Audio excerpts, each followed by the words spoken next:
যেটা বলার জন্য এসেছিলাম, যেটা পাওয়ার জন্য এসেছিলাম আমি হালিমা, সেটা তো আমার পূর্ণ হয়ে গেল। আল্লাহ নবী হাবিবুল্লাহকে সেই শিশু অবস্থায় হযরতে হালিমাতুস সাদিয়া আবার যেন টুকটুক টুকটুক করে নিজের বাড়ির মধ্যে ফিরে এলো। নিজের বাড়ির মধ্যে ফিরে আসার পরে যখন মুস্তাফাকে দেখতে পাই, তার জানাদুদ ভাইরা দেখতে পাই, আনন্দে উল্লাসিত হয়ে গেল। পাড়ার লোকেরা যখন আমার আপনার হাবিবকে দেখে তখন যেন খুশিতে আনন্দ হয়ে গেল। কেন না জীবনে যত আছে এই আমার মুস্তাফার সঙ্গে অন্য কারোর তুলনা হবে না। কেন নারায়ে তাকবীর, নারায়ে তাকবীর, আল্লাহু আকবার, নারায়ে রিসালাত, মাসরাকি আলা হযরত জিন্দাবাদ। কেন না জানতো তারা আল্লাহ নবী বাড়ির মধ্যে থাকাকালীন হযরতে হালিমাতুস সাদিয়ার বকরিগুলো ছাগলগুলো যেদিকে মাঠের দিকে যেত সেদিকে যেন ঘাস বেশি হয়ে যেত। কার বরকতে, কার কারণে, অন্য কোনো কারণে নয়, সেটা আমার আপনার নবীর বরকতে।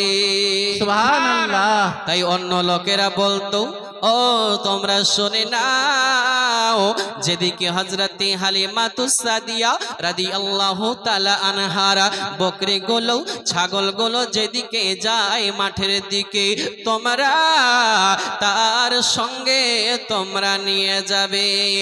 কেন না আল্লাহ পাক আল্লাহ তাআলা আমার নবীর হাবিবের বরকতে যেদিকে হযরতে হালিমার ছাগলগুলো যেত সেদিকে যেন ঘাসে পরিপূর্ণ হয়ে যেত।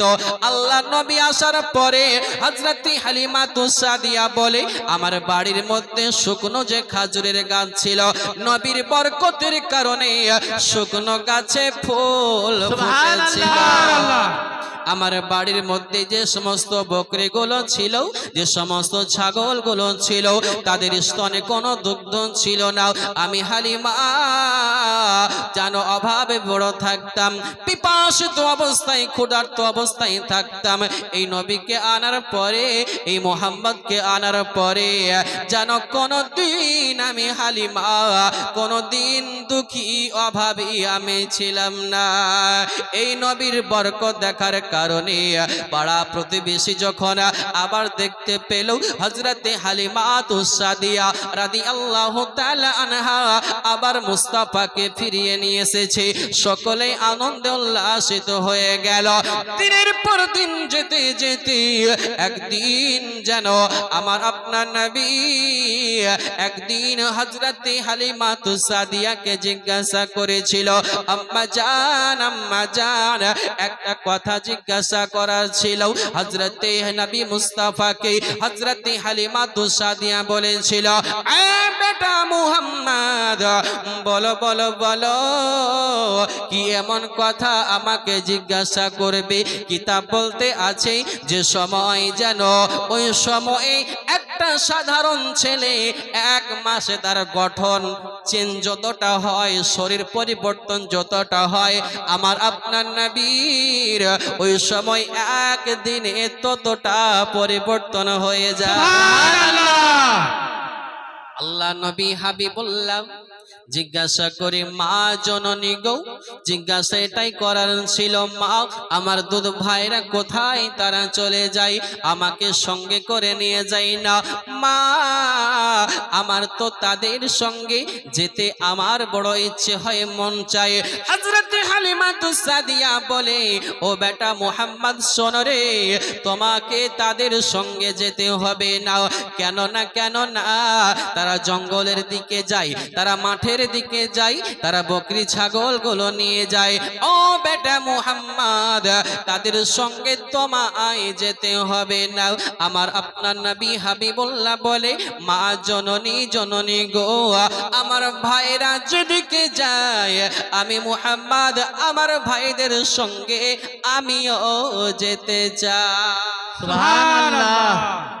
আচ্ছা, বারবার যদি বলে মা হালিমা মানবে কি মানবে না? জি আচ্ছা ওই বাচ্চা দুধ পায় যে বাচ্চা বেশি কান্না করে? জি দুটো বাচ্চা যদি হয়, একটা ছেলে যদি চুপ থাকে একটা কান্না করে, কে বেশি দুগ্ধ পাবে? যে কান্না করবে সে বেশি দুগ্ধ পাবে।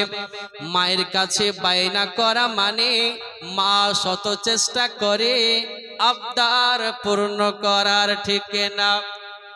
এই আমরা যুবক জওয়ানের শুনে নাও, রাতের বেলা একদিন আমরাও ছোট ছিলাম, আস্তে আস্তে বয়সের তারতম্যে আমাদের শরীর গঠন চেঞ্জ হয়ে ছোট থেকে যুবক হয়ে আমরা গেলাম।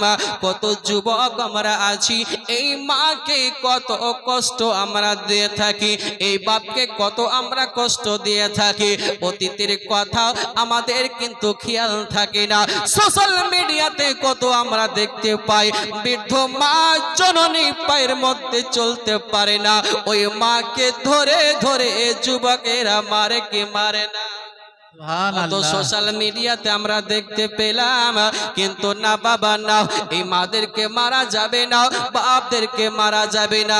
গ্রীষ্মের প্রখর তেজের মধ্যে যখন তোমার আমার পিতা রাস্তা দিয়ে যেত, ইনকাম করে আনতো, হয়তো গ্রীষ্মের দিন একটা আইসক্রিম ঠান্ডা খাবার মন চাইলে তার মন কিন্তু খেত না। কেননা বাড়ির মধ্যে আমার ছেলে আছে, আমার মেয়ে আছে, যদি 5 টাকা আমি হয়তো খরচা করে দিলে আমার ছেলের টিউশনের পয়সা বাকি আছে, ফিস বাকি আছে, বাপ খরচা করতে গিয়ে খরচা করতো না, নিজের স্বাদকে মেটাতো না। আব্বাজি সোনা মানিকেরা তাই বলে যায় আজকে রাতের বেলা, যার মা আছে বাপ আছে, জীবনে কোনো দিন দুঃখ তোমরা দিও না।